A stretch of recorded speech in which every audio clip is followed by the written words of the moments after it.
My next buy. Yes, let's do it. Is in this period. Okay. And that's Chris Godwin of the Tampa Bay Buccaneers. Now, there's a lot of things I think that make Chris Godwin a buy. And he's a tricky player because there's going to be some probably teams that love Chris Godwin, don't think he's a buy. And there's going to be some teams that I think this really does kind of piggyback off the Tom Brady news. We're like, oh my gosh, I don't know who the quarterback's going to be there. Right. I don't know what's going on. They got Mike Evans. Mike Evans is even probably long for the team there as well. I didn't realize that you were doing Chris Godwin. I think you switched that, didn't you? All right, well, go ahead. We can just do ours together. How about that? Mine's Mike Evans. My buy is Mike Evans. That's fine. All right. I'm doing Chris Godwin. You do Mike Evans. All right. You support your cause. I'll support my cause. Perfect. I don't care who you're buying. This is who I'm buying. Fine. Myself's Chris Godwin. Oh, okay. No, I'm just kidding. That's fine. I want to make an argument for This show has been so on point. Let's go. You're talking about somebody who's 27 years old, right? So he's still got the youth. And last year he finished as wide receiver 19. He averaged 14.9 points per game. But he started week 1, but he hurt his hammy week 1. Didn't come back from that until week 4. From week 4 to week 18, Chris Godwin is wide receiver number 7 overall, averaging 15.5 points per game. And on top of that, he did all that only scoring 3 touchdowns on the year, which was his worst touchdown production his entire career. Besides his rookie year, where he only had 1. So this was his 3 touchdowns was tied for the 75th best amongst all wide receivers and tight ends at the position. And like I said, he hasn't scored that amount of touchdowns in 5 years. He did this after tearing his ACL. And usually we see players the year after they have the ACL injury have that one big down year, like or off production. They're working through some things, right? Still getting back. They're out there, but they're not all the way up. God was on the record saying that too. He's like, I didn't feel 100% all year. Sure. I didn't trust my knee all year. And it's a redundant story, right? People are like, that's the biggest word. It's like, they don't trust that knee. They're scared to put the right amount of pressure on the knee, break out their brakes sometimes out of that knee. So full go is a thing that you hear him say, like, I couldn't go full go all the time. So for him to come out there when he came back and be wide receiver 7 overall. And this is a player that has produced with Jameis Winston at quarterback. So it can be done with anybody, right? Essentially. Chris Godwin is still young enough to offer that 3 to 4 year window for you at the position. 26 or 27? How old? He's 27. Okay.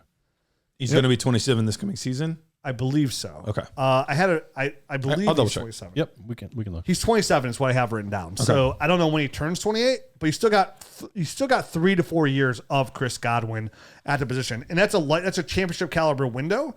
And what you give up for Chris Godwin is probably a mid first, right? He's about to turn 27, so basically all of next season he'll be 27. Yep. So you easily got 4 to 5 years of Chris Godwin, honestly.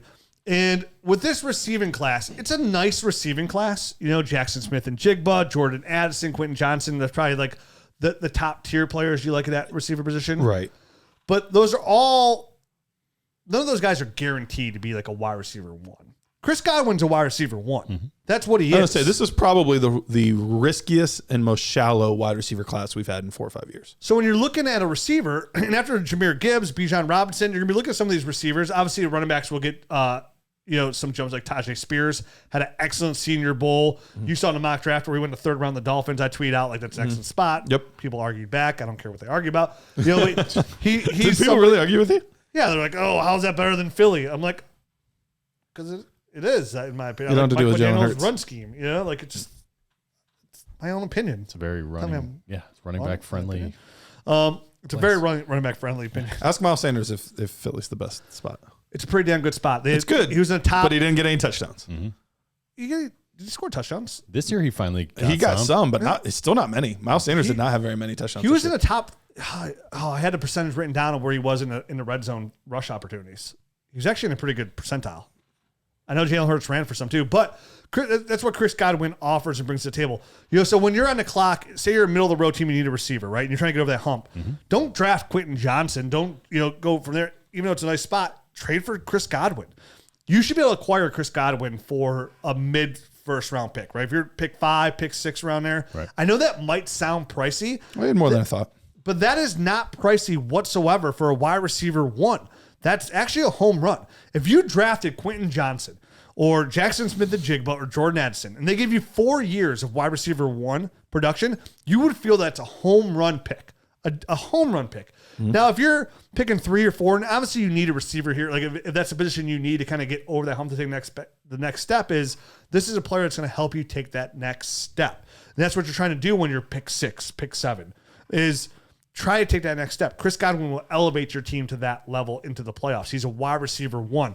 His floor is wide receiver 2 production. Tampa Bay is most likely going to bring in, this team is built to win now, essentially. They'll cut Leonard Fournette, it'd be Rashad White there. Maybe they bring in a guy or draft a guy there as well. But don't be surprised if a player like Jimmy Garoppolo ends up in Tampa Bay, following Tom's footsteps there, and is the quarterback for the Tampa Bay Buccaneers. Don't be surprised if somebody comes in here and they bring in a veteran that's going to help this team, unless they blow it up and they trade away like Mike Evans right now. But this team is built to win now, and Chris Godwin is the number 1 receiver on this team.